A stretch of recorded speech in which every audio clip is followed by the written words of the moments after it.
한국인의 주식인 흰쌀밥은 먹기에 편하고 소화도 잘 됩니다. 하지만 우리나라 여건상 보정 과정에서 많은 영양소가 파괴되어 유통되기 때문에 여러 잡곡이나 재료들을 섞어 밥을 짓고 있습니다. 밥을 지을 때 좋은 재료를 넣어 지으면 영양소 함량을 높일 수 있겠지만 그 과정이 굉장히 번거롭고 오래 걸립니다. 한국인은 밥심이라는 말이 있듯 밥을 지을 때 이것만 넣어도 밥이 보약으로 변할 수 있습니다. 이번 영상에서는 밥을 지을 때 비싼 재료도 아니고 번거롭지도 않지만 이것 하나만으로 항암 효과와 염증을 완화시켜 줄 수 있는 이것이 뭔지 알아보는 시간입니다.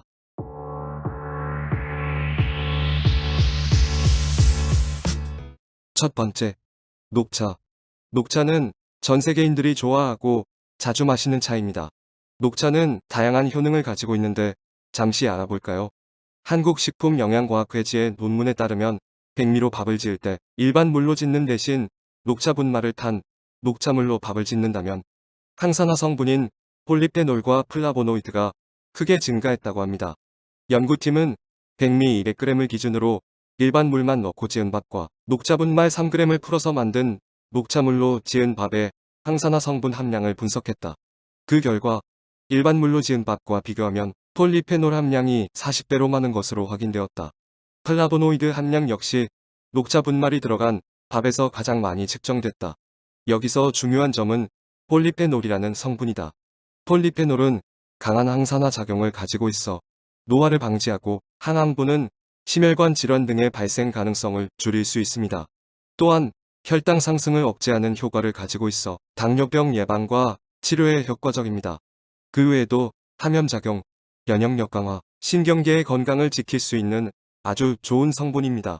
하지만 녹차는 카페인이 함유되어 있어 과다하게 섭취할 경우 심장이 빨리 뛰거나 할 수 있으니 조심하셔야 합니다. 두 번째, 소주. 우리가 자주 마시는 술은 많은 사람이 건강에 해롭다고 생각하실 때가 많습니다. 특히 우리나라에서 가장 많이 마시는 소주는 더 그렇게 생각하죠.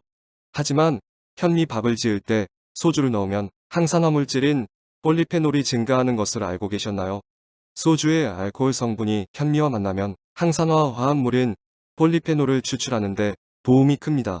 폴리페놀은 혈액순환을 개선하고 염증을 줄이며 비만과 당뇨병을 예방하는데 탁월한 효과가 있습니다. 한국식품영양학회지에 게재된 국민농업과학원, 농촌진흥청, 국립식품과학원의 연구 결과에 따르면 A그룹에는 쌀과 현미 비율이 1대 0.3에 물 120ml로 밥을 지었고 B그룹에는 쌀과 현미 비율이 1대 0.3에 물 100ml에 소주 2잔으로 밥을 지었습니다. 그 결과 현미의 총 폴리페놀 함량은 일반 물로 지은 밥보다 소주를 넣어 지은 밥이 무려 17%로 높아졌다고 합니다. 그리고 알코올은 단단한 현미의 질감을 부드럽게 하는데 도움이 됩니다. 평소에 현미밥이 껄끄럽고 단단해서 먹기 힘들었다면 소주를 넣어서 밥을 지어보세요. 혹시 알코올이 들어가서 술맛이 나지 않을까 고민이 된다면 걱정 마세요. 밥을 짓는 중 알코올은 기화되어 다 공기 중으로 날아갑니다. 세 번째, 강황. 강황은 커큐민이라는 주요 성분을 함유하고 있습니다. 커큐민은 황색 색소인 쿠르쿠민을 주성분으로 하며 강황의 황색을 띠는 뿌리 부분에 많이 함유되어 있습니다. 먼저 강황은 항염증 효능이 뛰어나다는 것으로 유명합니다. 강황은 염증이 생기는 원인인 활성산소를 제거해주고 염증 반응을 억제하여 신체의 염증 증상을 완화시켜줍니다. 이러한 항염증 작용은 관절염, 류마티스, 건선 등의 염증성 질환에서 매우 효과적입니다. 또한 강황은 항암 효능도 높게 평가됩니다.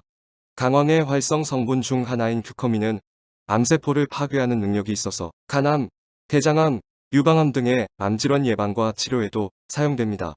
미국 텍사스 대학 MD 앤더슨 암센터 연구진은 쥐를 통한 동물 실험에서 커큐민이 유방암의 전이를 막아준다는 사실을 발견했으며 피부암의 일종인 극색종 세포를 죽인다는 보고도 있습니다.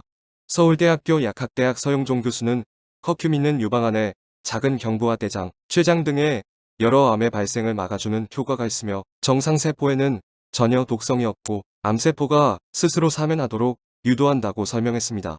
그 외에도 강황은 소화기능 개선, 면역력 증진, 두뇌 기능 개선, 심장 건강 증진 등 다양한 효능이 있습니다. 하지만 강황은 항응고 효과가 있어서 혈압약이나 혈액을 억제하는 약물을 복용하시는 분들은 주의해야 합니다. 또한 강황의 섭취량이 과다하게 높아지면 위장장애, 어지러움, 구토 등의 부작용이 발생할 수 있습니다. 하루 최대 10g 이상 섭취하면 안 됩니다. 강황은 건강한 삶을 위한 소중한 약초 중 하나이지만 섭취 전에는 반드시 전문가와 상담하여 적절한 용법과 용량을 확인해야 합니다. 이상으로 흰쌀밥을 지을 때 도움이 되는 재료들을 알아보았습니다. 비싼 돈 내고 보약 드시지 마시고 조금씩 따라해보세요. 건강한 노후가 기다립니다. 감사합니다.